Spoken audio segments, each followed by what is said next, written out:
Hi students, आज CA intermediate सितंबर 25 का taxation का पेपर हो गया और इस पेपर का मैं एनालिसिस आप लोगों को बताने जा रहा हूँ। तो इसमें जो एमसीक्यू पार्ट है वो डायरेक्ट टैक्स के एमसीक्यू मॉडरेट लेवल के थे, न ज़्यादा टफ बोल सकते हैं न ज़्यादा इजी बोल सकते हैं, या जैसा पेपर बनना चाहिए उस तरीके के थे। इनडायरेक्ट टैक्स में एक केस स्टडी थोड़ा सा प्रॉब्लमेटिक थी, जिसमें 2-3 क्वेश्चंस का सॉल्यूशन में बच्चों को थोड़ी सी प्रॉब्लम फेस हुई। और जो पार्ट बी है उसमें डीटी का जो पेपर है वो भी मॉडरेट था, यानी न ज़्यादा टफ बोल सकते हैं न ज़्यादा इजी बोल सकते हैं। कुछ पॉइंट अलग थे, बाकी पॉइंट लगभग सेम थे।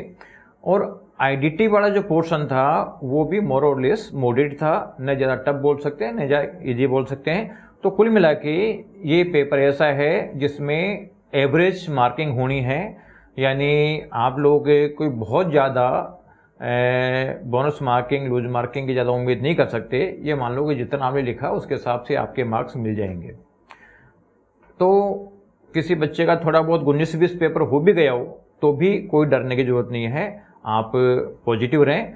और अभी थोड़ी देर में इसके एमसीक्यू का सॉल्यूशन हम डालने वाले हैं, तो आप वीएसआई का यूट्यूब चैनल सब्सक्राइब करके बेल आइकन दबा के रखें, जिससे कि आपको नोटिफिकेशन आ जाए एमसीक्यू सॉल्यूशन के। पिछले जो पेपर हो गए उनका भी हमने एमसीक्यू डाला है, चाहे फाइनल का हो चाहे इंटर का हो, और आने वाले पेपर्स का भी एमसीक्यू डालेंगे, चाहे वो फाउंडेशन हो, इंटर हो या फाइनल हो। तो आप वीएसआई के साथ जुड़े रहें। और अब मैं आप लोगों को बताने वाला हूँ जो अगला पेपर आपका कॉस्ट एंड मैनेजमेंट अकाउंटिंग है उसको किस तरीके से पढ़ें। तो cost and management accounting intermediate वाले बच्चों के लिए नया सब्जेक्ट है, अभी तक फाउंडेशन या 12 तक पढ़ा हुआ नहीं होता है, तो थोड़ा सा बच्चों को कई बार दिक्कत आती है। कुछ बच्चों को, सबको तो नहीं आती, लेकिन अगर पूरा कोर्स कर रखा तो बहुत अच्छी बात है। नहीं कर रखा तो मैं तो कुछ इंपॉर्टेंट चैप्टर बता देता हूँ, लेकिन वो चैप्टर तो ढंग से करके जाएं। उसमें पहला जो चैप्टर है, जैसे चैप्टर 9 है जॉब कोस्टिंग, बहुत इंपॉर्टेंट चैप्टर है, छोटा सा है। 14 है मार्जिनल कोस्टिंग, और 15 है बजट एंड बजटरी कंट्रोल, 6 है कोस्ट शीट, 5 है एक्टिविटी बेस्ड कोस्टिंग है, 10 है प्रोसेस एंड ऑपरेशन कोस्टिंग है, 2 है मटेरियल कोस्ट, और 3 है employees cost and direct expenses. यानी ये मान के चलो कि लगभग 70 मार्क्स का पेपर लगभग इस पोर्शन में से आना है। इसके बाद सेकंड प्रायोरिटी के चैप्टर हैं, उसमें चैप्टर 7 है कॉस्ट अकाउंटिंग सिस्टम, 11 है जॉइंट एंड बाय प्रोडक्ट, 12 है सर्विस कोस्टिंग, और फर्स्ट है introduction to cost and management accounting. इसमें अराउंड 30 मार्क्स का पेपर आएगा।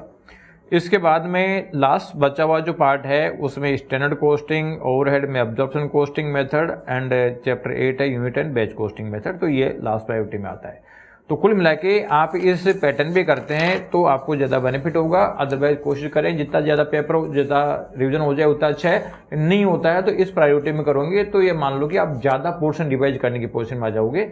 अब आराम से मेहनत करो, अगले पेपर की प्रिपरेशन करो। अभी तक जो पेपर हुए हैं उसका इम्पैक्ट अगले पेपरों में नहीं आना चाहिए, इस चीज़ को एंश्योर करो। Thank you, best of luck.